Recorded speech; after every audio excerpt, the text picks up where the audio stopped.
आपण नेहमीच मोठं काहीतरी करायचं ठरवतो, पण कधी कधी छोटंसं केल्यामुळे खूप मोठा फरक पडतो. मी काही मोठा तीर मारण्याबद्दल सांगत नाहीये, खालीच्या वाट्याचं सांगत आहे. जर असं बिईंग ह्युमन झाले ते सांग. एकदा खिडकीतल्या मनी प्लांटला मी एक सुतळी बांधली होती. दुसऱ्या दिवशी ती गायब झाली. परत बांधली, तीही गायब.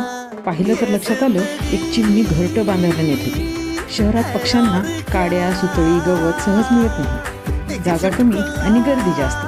माझ्यासाठी निरुपयोगी असलेली सुतळी तिच्यासाठी गरज होती. म्हणून मी पालेभाज्यांना बांधलेल्या सुतळीचे तुकडे खिडकीच्या जाळीला टांगले आणि पाहता पाहता चिमण्यांनी ते उचलले देखील आणि घरटी बांधण्यासाठी नेले.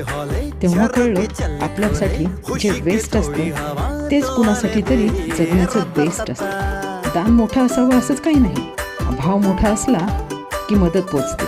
म्हणून तुम्ही जसं उन्हाळ्यात पक्ष्यांसाठी दाना पाणी ठेवता, तसंच हिवाळ्यात पालेभाज्यांना बांधलेली सुतळी कचऱ्यात फेकून देण्यापेक्षा खिडकीत टांगून ठेवा. मोठं काही नाही, हिवाळ्यात सुतळीची ही तसूभर मदत तिच्या पिल्लांना ऊब देईल. रोज नाही, पण कधीतरी छोटंसं असं काहीतरी करावं, ज्यानं आपल्यासोबत इतरांचंही आयुष्य थोडंसं तरी आनंदी होईल. कारण बडी बडी खुशियाँ है छोटी छोटी बातों में.